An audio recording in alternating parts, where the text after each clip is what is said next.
An analysis of dysfunctional organizational learning systems.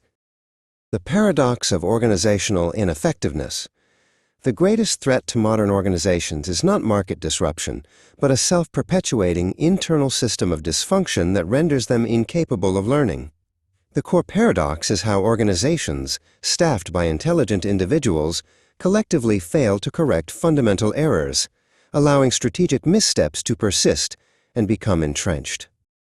The organization as an entity of action. An organization is more than a mere collection of individuals.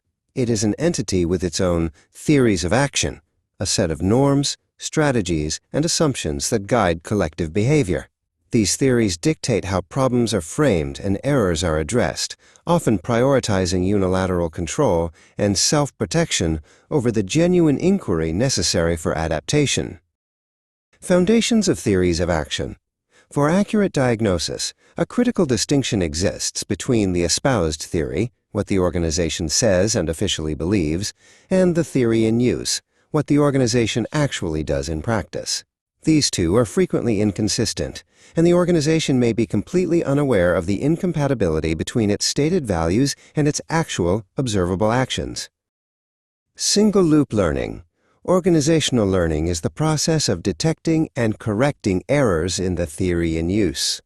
Single-loop learning is the most common form, correcting errors without modifying the organization's existing policies, norms, or fundamental objectives. This is analogous to a thermostat that maintains a set temperature, proving highly proficient at routine, near-term problem solving. Double-loop learning. This is a deeper, more transformative type of learning that occurs when error correction necessitates modifying the organization's underlying norms and objectives. This process addresses not just the symptom but the governing values of the system itself, such as when a firm is forced to redefine or rebalance its core competing norms, e.g., the imperative for growth versus the imperative for predictability. The architecture of dysfunction, Model 1. The failure to engage in double-loop learning is the predictable outcome of a self-reinforcing system driven by a default set of individual behaviors. The root of this dysfunction lies in the Model I theory in use, governed by variables like unilateral control of goals, maximizing winning, minimizing the expression of negative feelings, and superficial rationality.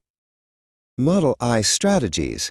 The governing variables of Model I lead to action strategies centered on unilateral control, self-protection, and withholding sensitive information. These tactical errors systematically dismantle trust and prevent intelligent adaptation. They create a defensive, low-trust behavioral world where flawed initial assumptions are never subjected to public testing or disconfirmation. Primary Inhibitory Loops. When individuals operating under Model I interact, they create a primary inhibitory loop. In this cycle, conditions for error, like ambiguity or conflicting goals, trigger Model I behaviors, which in turn reinforce the original conditions, making the error uncorrectable. Cases like Product X and Carlos illustrate how self-protection dilutes bad news and perpetuates role ambiguities. The organizational result. The Zero-I limited learning system. The aggregation of these interactions results in the Model Zero-I limited learning system. In this environment, errors that threaten individuals or core norms become fundamentally uncorrectable. The primary defense is camouflage, involving not only hiding errors and defensive routines, but also hiding the act of hiding, leading to open secrets and double binds for participants.